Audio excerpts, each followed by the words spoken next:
Welcome to Elixir Wizards, a podcast brought to you by SmartLogic, a custom web and mobile development shop based in Baltimore. My name is Alex Housand, and I'll be your host. I'm joined by my co-host, Eric Ostrich. Hello. This season's theme... Oh, Eric, I forgot to say hello to you. I'm sorry. Hello. It's probably because I've seen you all day. Hey, Eric. This season's theme is the impact of Elixir, and we're joined today by our special guest, Adolfo Neto. Hi, Adolfo. Hi, Alex. Hi, Eric. Hi, everyone. How are you doing today? I'm good. So before we started, we were talking about rants and obsessions, and you brought up Livebook. So do you want to talk about what you're currently pondering about with regards to Livebook? Okay. So I really like Livebook because as a teacher, I like that it's something that I can use with beginners. I don't have to teach my students, you have to install this and do that. So I just open a Livebook and it's there. I can test the code. But then a few days ago, Fly.io launched it. You can now have an installation, a free installation of Livebook on their server. But then there is this question. A Livebook is that a markdown file with code, Elixir code, and some comments. But it's also, so there is the Livebook, which is this file, but there is also the software Livebook, and there's also the installation of Livebook. So what's a Livebook? Everything is a Livebook. So I would like to have better names for these things, but I'm not sure if this is really relevant for the Elixir community. That's fair. There's nothing like redundancy, though, to really just kind of stick in your brain. When I think about Livebook, like as a term, I honestly think about the book from the third Harry Potter book and movie that came alive and it was a monster. I believe it was called The Monster Book of Monsters, and it like chomped and tried to get people. Eric's looking like he's never seen this before, but that's what I think about because it's a book that's alive. Anyway, we don't need to go down that tangent. I could talk about Harry Potter for a while. Adolfo, you mentioned you're a teacher. Yes. How did you become a professor? Were you always interested in teaching others? Well, no, I wasn't. But when I finished my undergraduate course in computer science at the Federal University of Alagoas, there was a master's degree in a city called Recife, which was 4-hour distance from Maceió. Then I went there, I did my master's. And then there was this opportunity. You can teach here at this federal school. It's a nice salary. I wasn't prepared to be a teacher, but I became a teacher because it was a good opportunity. So I did that. And then after that, after a few years teaching, I believe 6 years teaching, I'm going to do a PhD. And then when you do a PhD here in Brazil, most of the people, I know that in the United States, many people that have PhD, they go to industry, to companies, but here in Brazil, most of the people who have PhD, they are university professors. So I became a university professor, and I have been teaching since 1995, I believe. Wow. My mom has her PhD and she's also a university professor, so I very much understand. What was your PhD program like? How long did it take to complete? Did you have a dissertation? What was it on? Yes, I did my PhD at the University of São Paulo, which is one of the largest universities here in Brazil. And it was in computer science. It lasted 4 years because that's the usual length here. But I know that in the US it depends. Sometimes it's 5, even 7. But here it's most of the time it's 4, 5 years. And my PhD dissertation was describing a program which I have implemented, and it was a theorem prover. So it was a program that received as an input a logical problem and then produced a logical proof. And this logical proof was a kind of a tree. So I also draw the tree, and it was non-deterministic. So for each input, there were many possible outputs. So I could draw several different outputs, and the implementation was in Java. At the time, it was 2003. Java was the new bright thing that everyone wanted to learn. So I wanted to learn Java. My advisor, even now he prefers C, a C++ guy. I believe even most C, but I want to know this. I want to learn this new language, Java. Then I learned Java, and that's it. It's my theorem prover. It's still on GitHub, but after the PhD, maybe 1 or 2 years after that, I did something, but then it's there because the people that I thought that would think this theorem prover would be useful, they didn't care. So for them, they people that work with research in logic, they mostly love the formalism, proving theorems. I had even to prove a theorem in my PhD dissertation. They love proving theorems. They don't care much about the implementation. I'm having some serious flashbacks to taking a discrete mathematics course in college where we did a lot of logical proofs and geometry. Yeah. That's my still geometry. Yeah, doing the proofs was the worst part of geometry. I agree, Eric, because in my 15-year-old brain, I thought, I don't need to prove that this is a triangle. I know it's a triangle. Yeah, it's like, what are the steps? It's a triangle. I see it. I look at it. Got 2 sides. I get it, guys. Come on. What made you go to school for computer science in the first place, Adolfo? Oh, that's a good question, because I have a podcast too where I interview women in computer science. It's called Emilia's Podcast, and it's in Portuguese, unfortunately, so you can't understand anything there. But we always ask that, and several different answers. My answer is that when I was maybe 12, 13, I went to a friend's house, and it was a birthday party, and it was a long time ago. So maybe 1985, so a very, very long time ago. Then he had one of those small computers that you plugged into the TV set, and it was a Sinclair version. It was a clone of a Sinclair. Sinclair was a computer that was made in England, but at the time in Brazil, you couldn't just buy something from England. So a Brazilian company had copied the project and created a Brazilian clone of Sinclair. And I loved that computer. And I told my father, no, I want one too. So I bought one, and I started programming in a very basic programming language, which is called BASIC.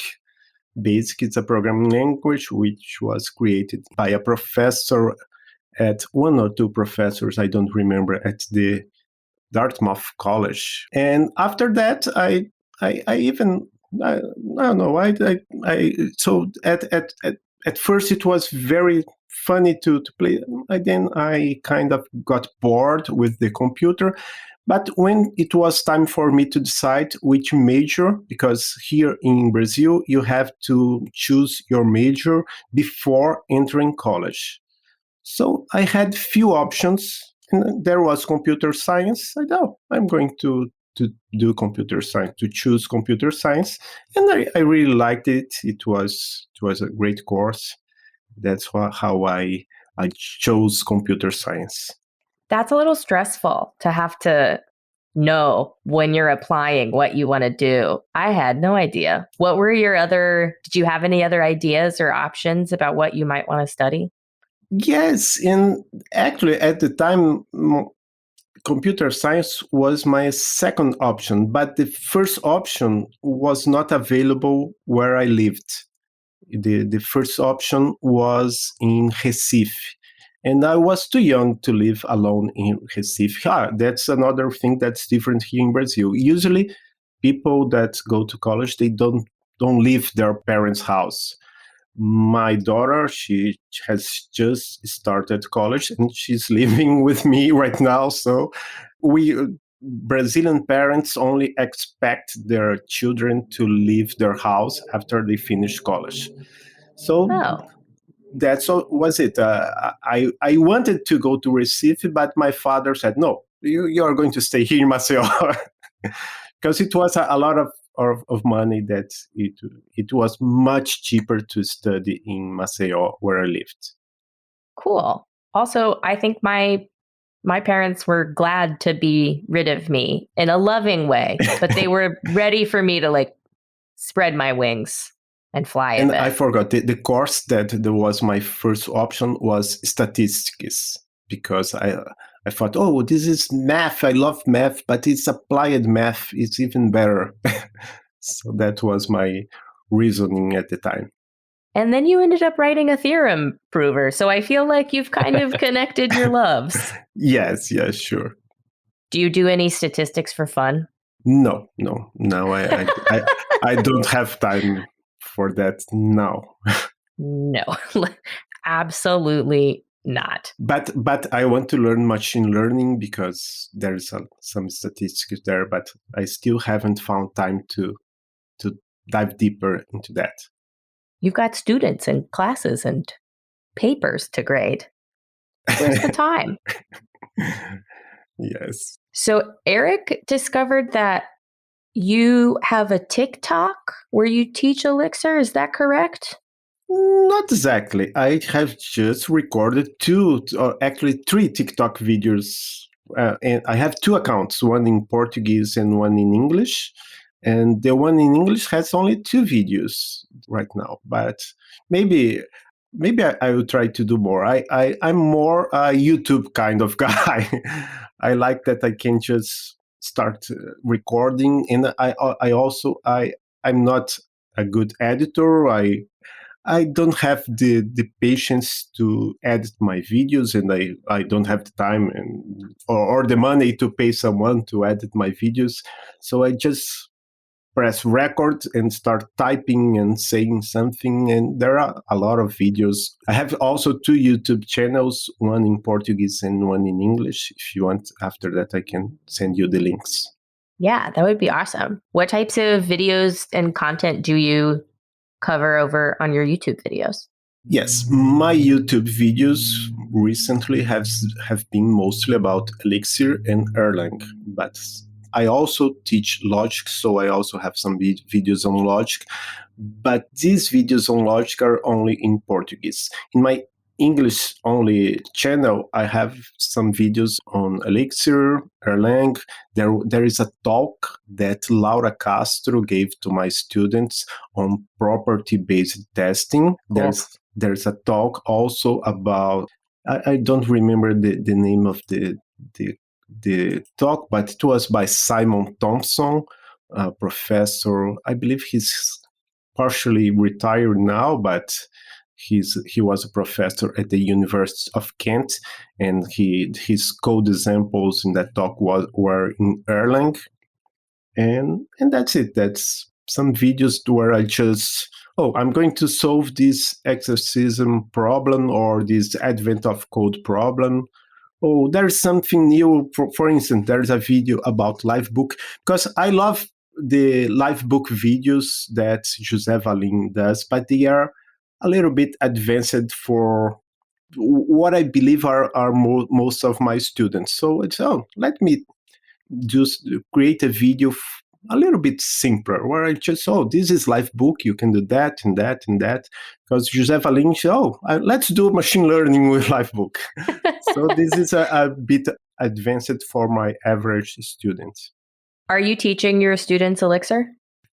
Every year I offer a course called Introduction to Functional Programming, which is not mandatory. How do you say that? So it's elective. So yeah, the students can choose. Not many students choose this course. I don't know why, but they're missing out. Yes, but so what did I do this year? I said, oh, so I don't have many students from here, so let's open to the world. So I had some Cool. students from other universities, from one student from England, one student from Italy, and it was great. It was a great experience. They have produced some.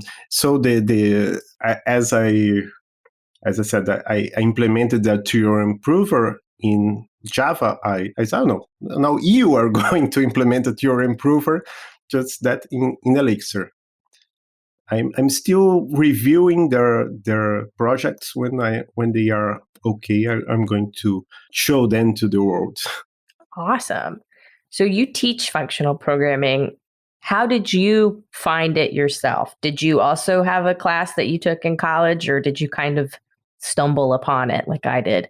That's interesting because when I was an undergraduate student, I had a course in, I believe it was artificial intelligence, and the professor used Lisp.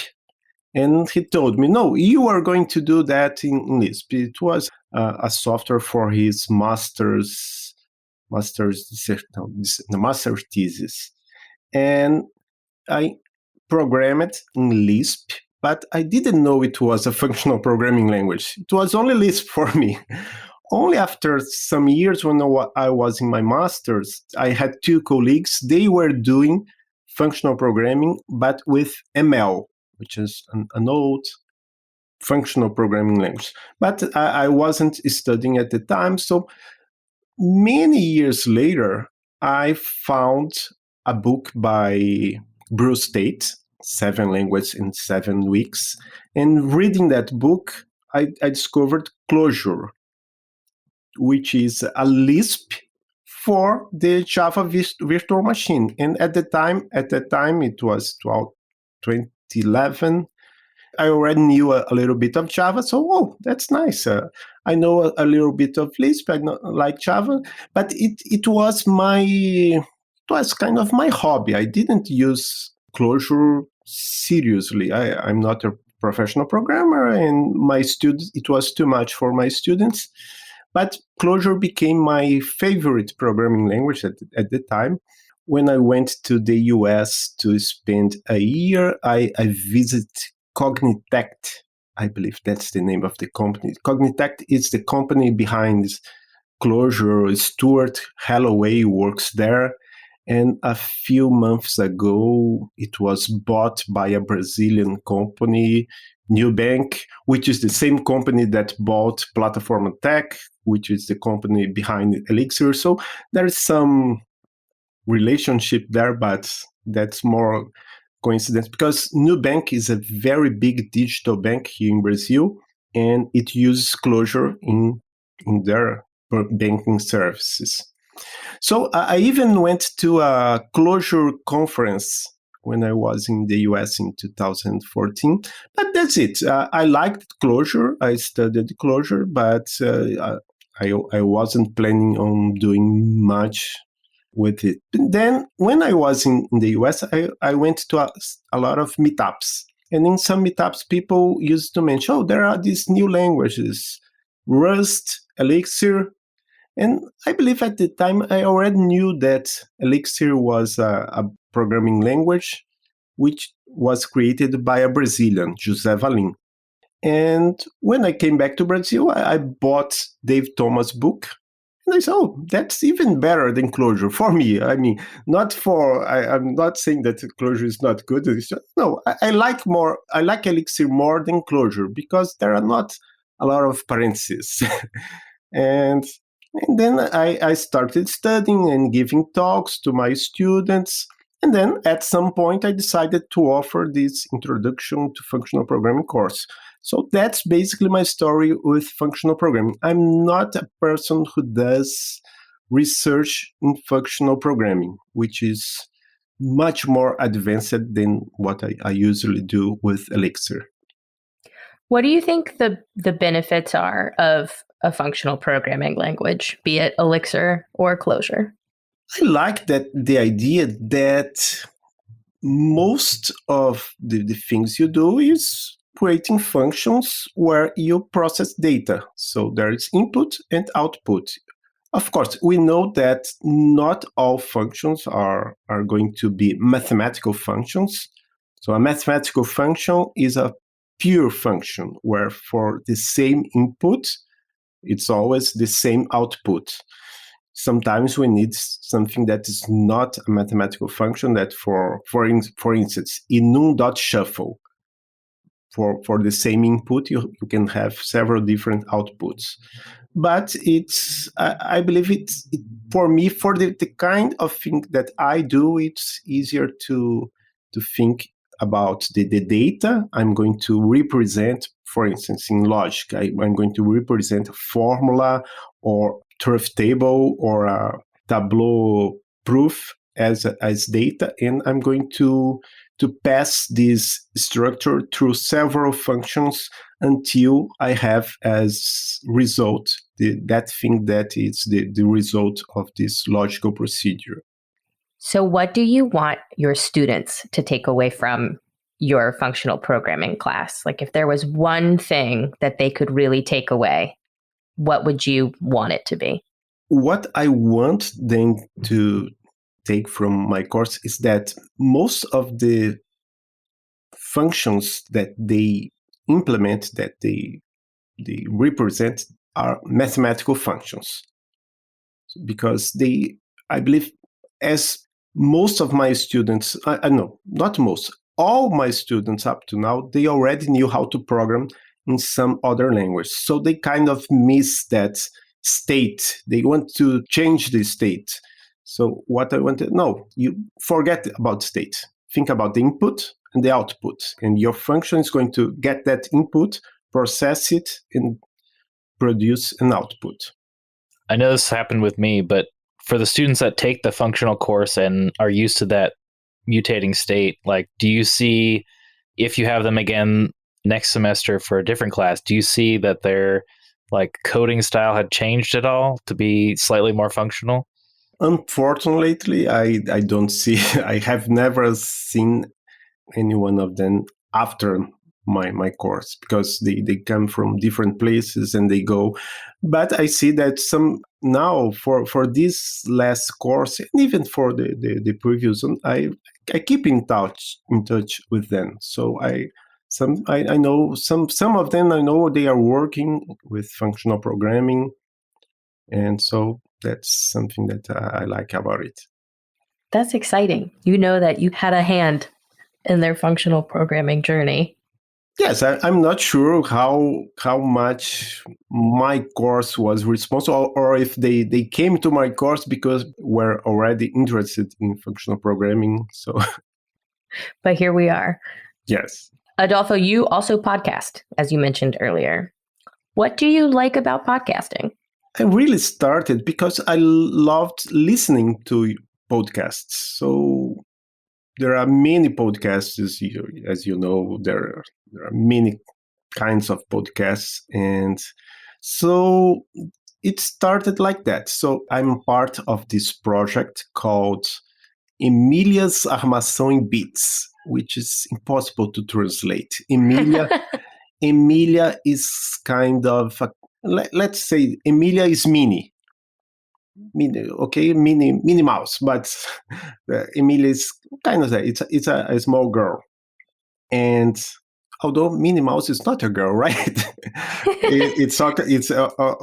But okay, Emilia is a girl, and she's part of traditional literature in Brazil. But okay, this project is the goal is to bring more women, more girls, more women to computer science, because in the course we have here, approximately 15% of our students are women.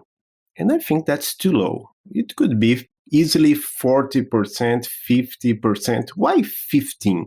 So at some time I said, the students, as I told you before, the students, they have to choose their course before entering college. So I said, no, I have to do something though that those students in, how do you say, high school, they listen and so, oh, that's what a woman does in computer science, because there is this idea that computer science is mostly for men. Yes, it is, because there is lots of men, but we have to change that. There are already a lot of great women in computer science. I can cite, for instance, Laurie Williams. She's a professor at North Carolina State University, and there are so many. And so I said, no, let's interview some of these women so they can tell their story. How did they get to computer science? What fascinating things they are doing? And that's it. That's what they can say to girls and women that want to come to computer science. And that's how I created my first podcast, which is called Emilia's Podcast. After some time, I said, oh, I really like this. I really like interviewing people. So I created a kind of a parallel project, a podcast called Professor Adolfo Neto, which is my name with professor in Portuguese in the beginning, where I interview only, for this podcast, I only interviewed one woman, but I don't remember why. I wanted to go deeper than in Emilia's podcast. But okay, this is my side project. And after that, some colleagues from the software engineering research community in Brazil, they said, oh, let's create a podcast for software engineering research in Brazil. And there is Fronteiras da Engenharia de Software.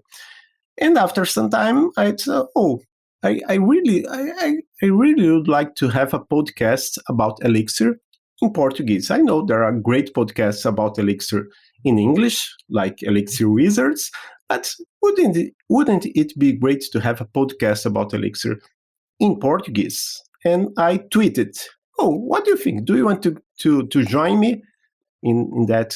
And 3 people volunteered. And now we have a podcast called Elixir em Foco.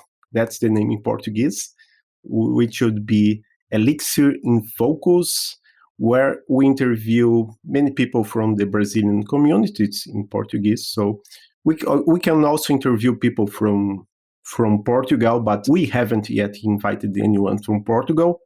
But we have interviewed many very interesting people from the Brazilian community. And it has been a great pleasure to do that.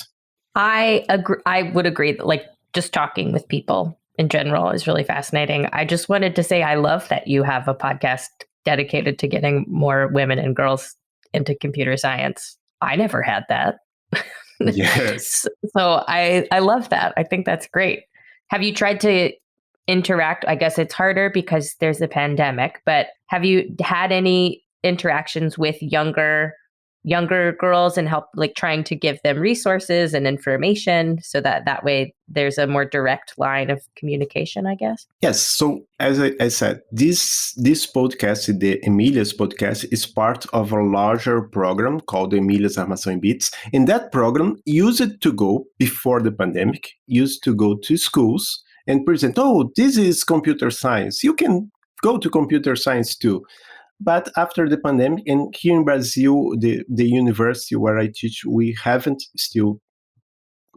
didn't go back to physical classes yet. So Yeah. we haven't been able yet to go to school, because one of my plans was, oh, we're going to that school, we are going to say computer science is that. And after that, we say, oh, if you want to know more, here is the podcast. But we haven't been able. We tried some online activities, but I believe there has been only one activity with the schools up to now. Yeah. It's tough. It's harder virtually. Yeah, it's just harder. You mentioned that your daughter has started college. Is she studying computer science? No, she doesn't. She's doing graphic design. Cool.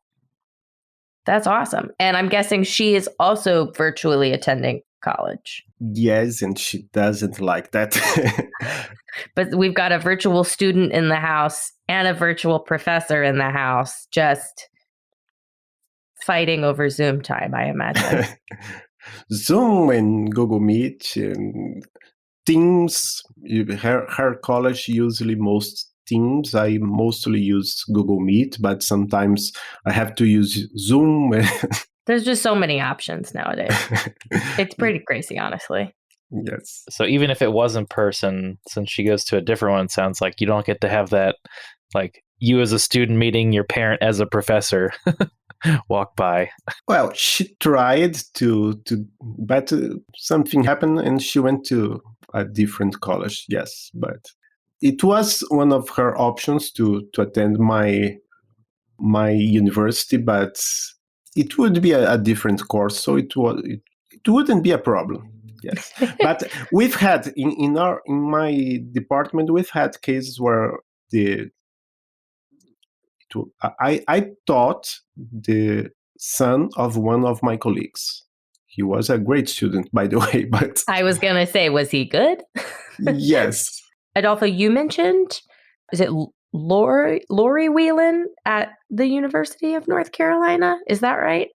Lori Williams. Williams, Yes. got it. But it's not the University of North Carolina. It's North Carolina State University, which is in Raleigh. Yes, I was going to ask. I think I saw that. Did you have a year in Raleigh? Is that where you were when you came to the U.S.? Yes, it was. How did you enjoy the South? Yes, when I arrived in the US, I didn't know that there was this difference south, north. For me, it was all USA, United States, or as we say in Brazil, Estados Unidos.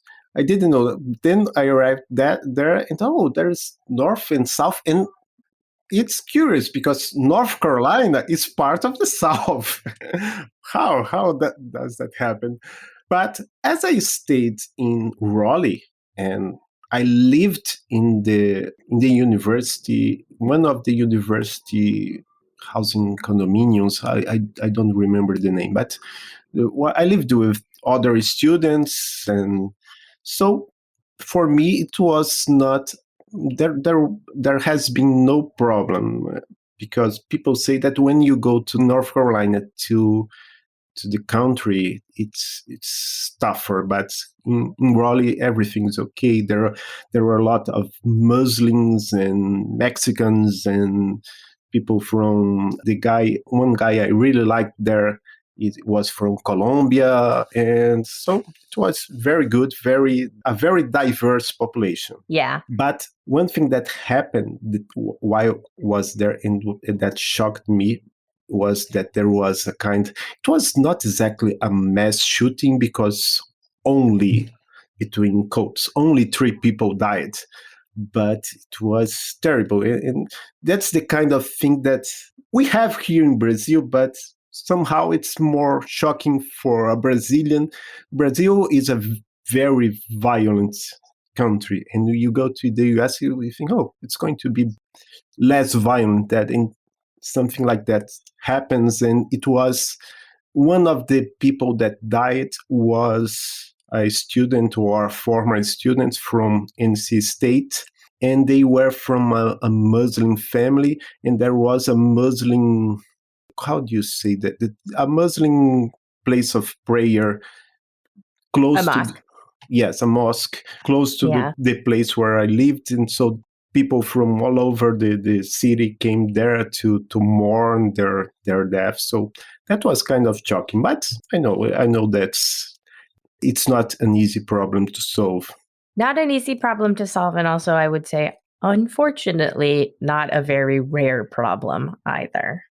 Yes. I am quite delighted that you had a nice time in North Carolina. I'm from South Carolina, which I won't say is the better of the two because both have their positives, but I'm also from a university town. So the benefits of diversity and a wide array of cultural differences in a university town is something you don't get everywhere. Yes.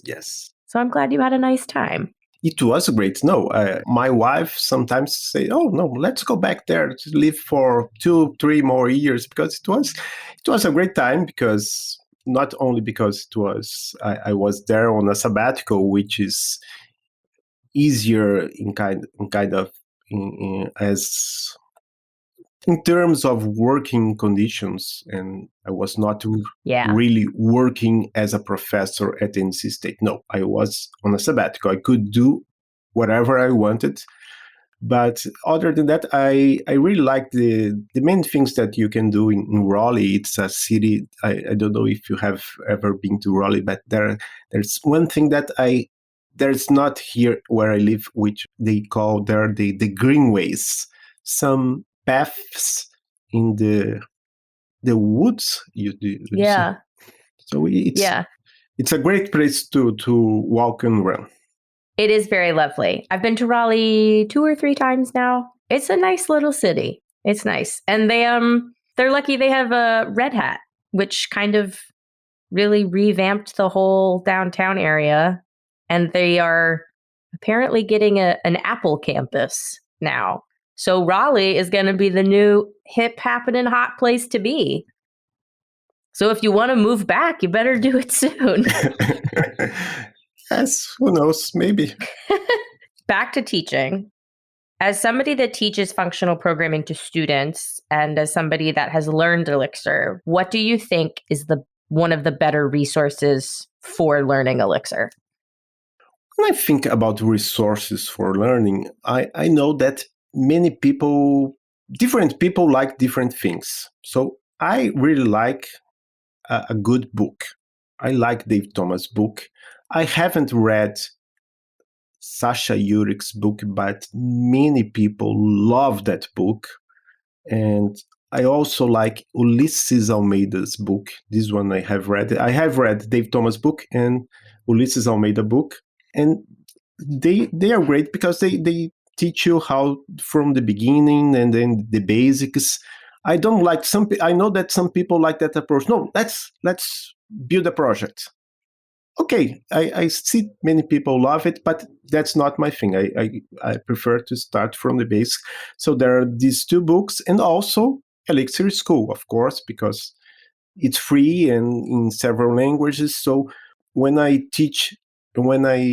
give talks presenting Elixir to new audience, which I do 2 or 3 times every year, I say, oh, you don't have to spend one cent. You can go to Elixir School, it's free. Then you can go to exercism and practice what you have learned.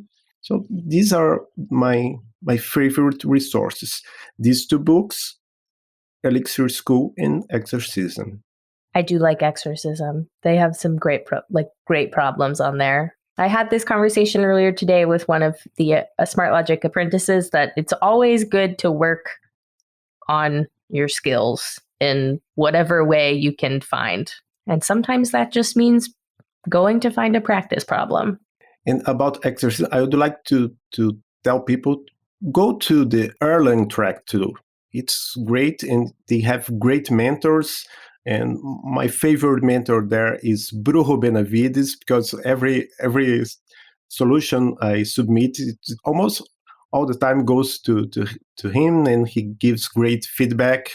So that's also, I believe it can be useful for Elixir developers to learn Erlang too.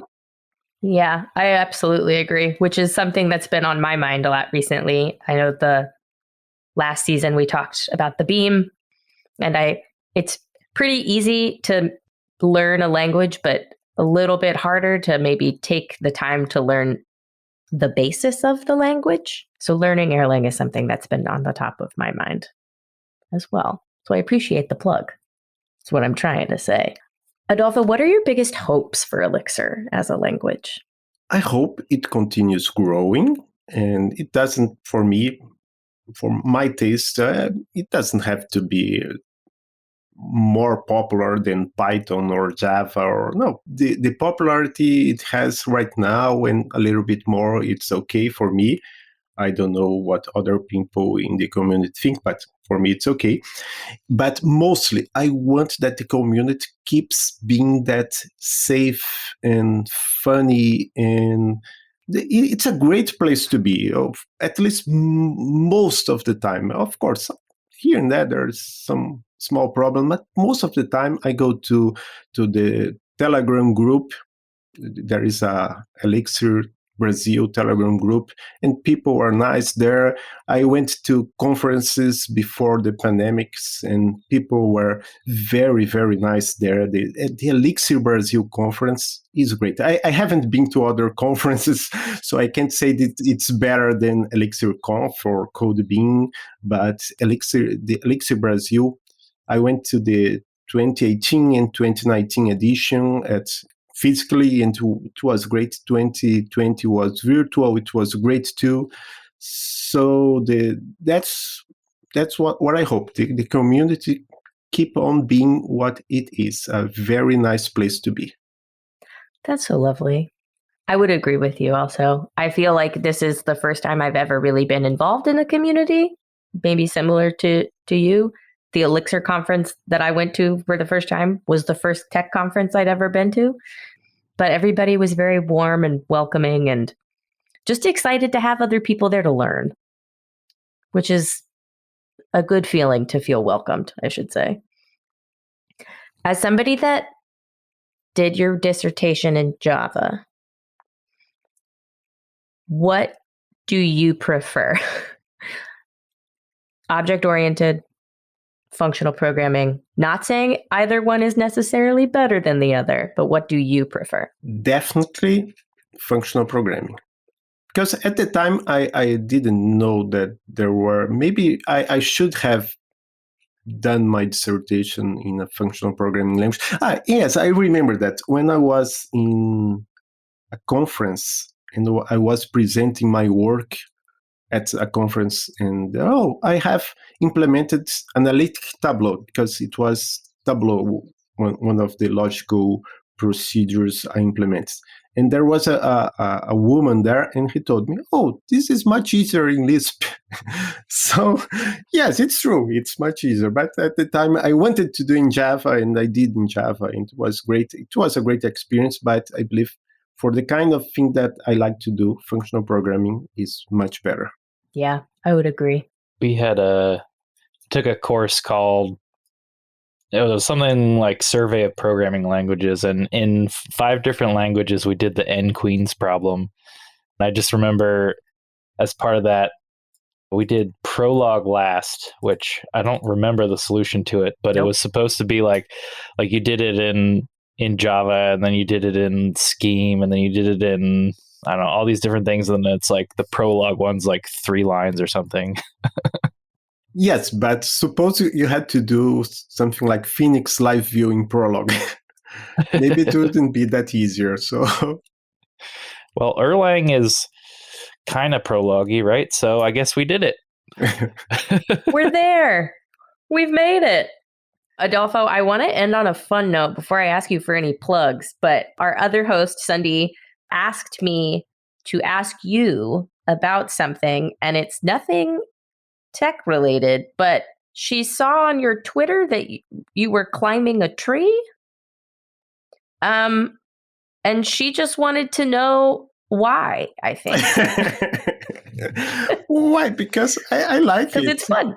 Yes, because it's fun. But there is a guy, I don't remember his name, but he has a kind of technique called MoveNet, and he climbs tree. No, Ewan Lecor. There are some videos on YouTube, and he's great. He does everything.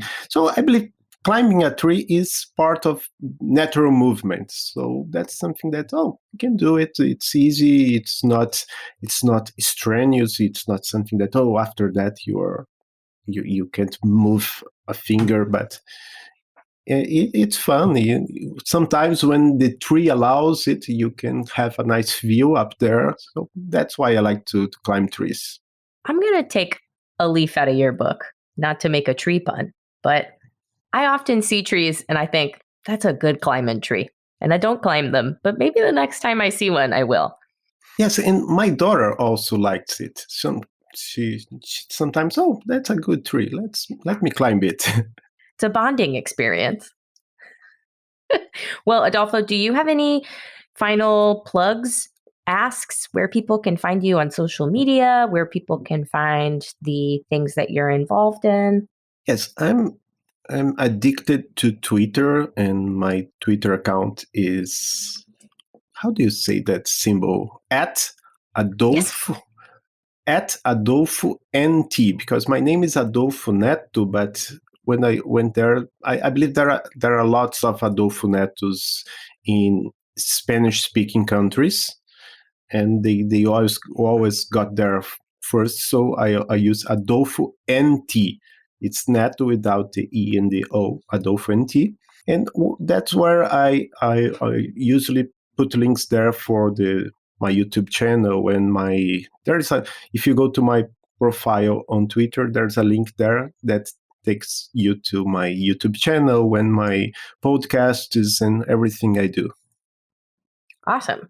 Thank you. And we will also have all those links in the notes. But Eric, you were going to say something. Yeah, just since you pointed out that there's a lot of Adolfo Netos, while looking for your YouTube, I found one that does CrossFit. Those CrossFit videos. Oh, that's great. I didn't know that. You could start like a tree climbing course set of videos on YouTube to compete with the CrossFitter. Or on TikTok. Or on TikTok. Oh, maybe. Who knows? You never know. Maybe the next time we talk to you, you'll be a full-on TikTok influencer. The dream. Not really.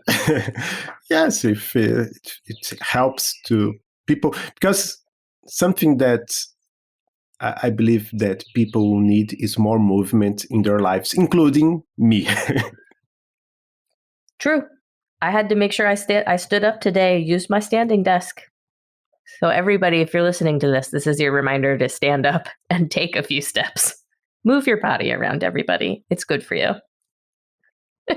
Well, Adolfo, thank you so much for joining us today. It was a real treat to get to talk to you. Thank you, Alex. Thank you, Eric. Of course. And that's it for this episode of Elixir Wizards. Thank you again to our guest, Adolfo Neto, for joining us today. Elixir Wizards is a Smart Logic production. Today's hosts include myself, Alex Housand, and my co-host, Eric Ostrich. Our producer is Bonnie Lander, and our executive producer is Rose Burt. We get production and promotion assistance from Michelle McFadden. Here at Smart Logic, we build custom web and mobile software. We're always looking to take on new projects. We work in Elixir, Rails and React, Kubernetes, and more. If you need a piece of custom software built, hit us up. Don't forget to hit like, subscribe, and leave a review. Follow @SmartLogic on Twitter for news and episode announcements. And you can also join us on the Elixir Wizards Discord. Just head on over to the podcast page to find the link. And don't forget to join us again next week for more on the impact of Elixir.